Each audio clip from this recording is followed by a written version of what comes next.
confreira dessa distinta instituição, bem como todos os senhores e senhoras que nos honram com a presença essa noite. Nenhuma solenidade encontra o seu pleno significado sem aqueles que a testemunham.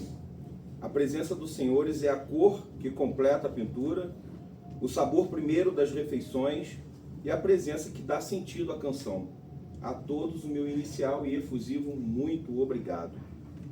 Tomar posse como acadêmico nessa respeitável Academia Friburguense de Letras representa para mim uma das maiores honrarias que poderia receber. Esta instituição ocupa lugar singular na preservação da cultura, especialmente da memória e da identidade da nossa cidade. É guardiã das letras, do pensamento, do diálogo e do conhecimento. É um espaço onde ideias são debatidas, confrontadas e aperfeiçoadas. É uma casa dedicada à valorização do saber e uma protagonista da história cultural de Nova Friburgo. Por tudo isto, integrar essa academia é motivo de profunda alegria, mas também de elevada responsabilidade. Responsabilidade que se amplia ao assumir a cadeira de número 39, que tem como patrono Tobias Barreto, também patrono da cadeira 38 da Academia Friburguense de Letras. Nascido em Sergipe em 1839, Tobias Barreto de Menezes foi uma das mais brilhantes inteligências brasileiras do século XIX. Poeta, jurista, filósofo, professor, escritor e crítico, destacou-se como um dos principais nomes da Escola de Recife. Movimento que renovou o pensamento nacional ao promover o diálogo entre direito, filosofia e literatura e as transformações sociais do seu tempo. Sua obra revelou uma mente inquieta, questionadora e profundamente comprometida com a evolução intelectual do país. Tobias não se limitou a repetir ideias, ousou pensar, discordar e construir novos caminhos. Confesso que encontro nesta trajetória pontos de admiração e identificação. Como ele, tenho na palavra um instrumento de trabalho, pois também sou jurista. Como ele, tenho na palavra a reflexão, já que também sou titulado professor de filosofia. Como ele, tenho na palavra a transformação, uma vez que sou pastor. Transitamos entre o universo jurídico e o universo das ideias. E como ele, acredito que o conhecimento somente cumpre a sua missão quando colocado a serviço da sociedade. Como não sentir peso e alegria de tão grande responsabilidade? Contudo, a coroação deste momento não me pertence. Ela pertence, sobretudo, àqueles que ladrilharam o caminho que me trouxe até aqui. Minha primeira palavra de gratidão é dirigida a Deus. Dou toda a honra, glória àquele que, em sua infinita misericórdia, olhou para um menino pobre, criado na periferia, cercado por limitações e poucas perspectivas, e lhe mostrou que o destino não é definido pelas circunstâncias, mas pelas escolhas. Há um Deus que nos concede consciência, discernimento e propósito. A Ele é a minha mais profunda gratidão.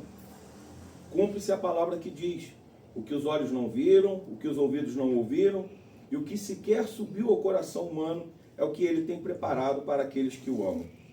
Também sou imensamente grato a meus pais. Quantos sacrifícios fizeram em favor dos meus estudos? Eu não consigo mensurar. Somente eles sabem quantas renúncias realizaram para que eu tivesse acesso a materiais escolares, uniforme, transporte e oportunidade. Ainda hoje, continuam sendo os meus incentivadores mais fiéis. Se estou aqui, é porque eles sempre estiveram na primeira fila, acreditando quando talvez nem eu mesmo acreditasse. Registro igualmente gratidão aos meus avós. Minha avó Conceição, criada no Brasil profundo, jamais teve a oportunidade de ler. Contudo, embora eu não domine as letras, lê a vida com a sabedoria de uma acadêmica. Meu avô Antônio de Souza, que hoje descansa o sono dos justos, pastor pentecostal convicto, ensinou-me o valor e o peso das palavras na formação das pessoas. Também me recordo com orgulho dos meus ancestrais que ajudaram a construir esta terra. Entre eles, Hans Sbinden, que chegou aos arredores de Morro Queimado, trazendo não apenas o espírito pioneiro dos colonizadores suíços, mas também a coragem de desbravar o desconhecido. Hoje, cerca de 200 anos depois, um dos seus descendentes assume a cadeira 39 desta academia. Agradeço a minha querida, bela e amada esposa Josiane. Temos caminhado juntos por essa estrada chamada vida, compartilhando alegrias, desafios, conquistas e aprendizados. Costumo dizer que já não sei onde me termino e onde ela me começa. Construímos uma cumplicidade forjada pelo amor, pelo propósito, pela parceria desenvolvida ao longo de anos. E falando em conquistas, temos duas das mais preciosas, nossos filhos, Sofia e Pedro. Eles renovam diariamente a minha esperança, alimentam meus sonhos, representam a continuidade de uma história construída por muitas gerações que vieram antes e que continuarão existindo por eles. Meu agradecimento também aos professores que marcaram a minha trajetória. Permita-me representá-los na pessoa da minha querida mestra Valquineia. Ela ensinou literatura com excelência, mas foi além disso. Ensinou pensamento crítico, sensibilidade humana, busca pela excelência e me ensinou que o amor é um verbo intransitivo. A eles minha eterna gratidão. Não seria justo encerrar os agradecimentos sem dedicar palavras especiais ao meu tio, pastor, amigo e agora confrade José Gomes. Ombrear ministério e academia ao seu lado é uma honra que transcende a própria solenidade desse momento. Caminhar com o Senhor é caminhar ao lado de alguém cuja trajetória inspira respeito e admiração. Muito obrigado, amado tio. Dirijo também a minha gratidão aos confrades, às confreiras desta academia.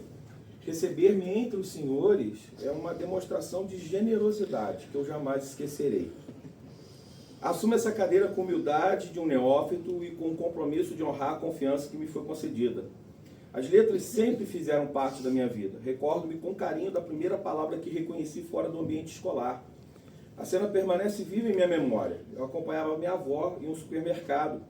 Os produtos estavam organizados nas prateleiras e ela precisava saber o preço de um item específico. Ela conhecia os números, mas não as letras. Perguntei, qual produto a senhora procura, avó? E ela respondeu, quero saber o preço da laranja. Eu apontei para a etiqueta e disse, é este aqui, vó. Tem um lá e um já na palavra. Talvez aquela tenha sido a minha primeira experiência concreta com o poder transformador da leitura. Pouco depois, li meu primeiro livro, um exemplar de contos infantis chamado O Violino Mágico, que havia na casa dos meus avós. Jamais esquecerei a sensação que experimentei. Pela primeira vez, eu não dependia de ninguém para me contar uma história. Eu mesmo podia percorrer os seus caminhos e aquilo foi libertador. As letras passaram a me acompanhar desde então. Vieram os poemas, os primeiros textos, tímidos, rudimentares e imperfeitos. Mas a constância transformou tentativas em aprendizado e aprendizado em conquistas.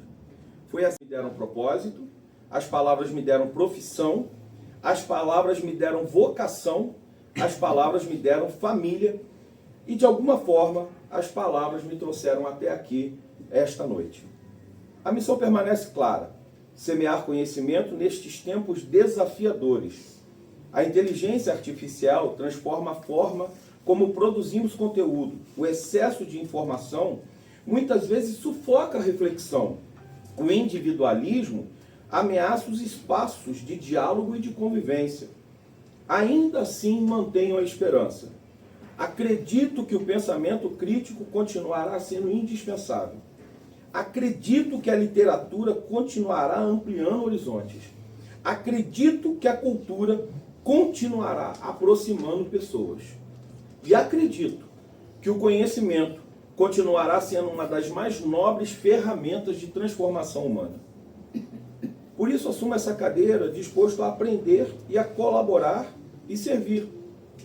Minha avó não sabia ler as letras. Meu avô amava os livros. Meus pais acreditaram na educação. Meus professores ampliaram meus horizontes. Minha esposa e meus filhos deram sentido à caminhada. E Deus conduziu cada passo. Hoje, ao assumir essa cadeira, não venho sozinho.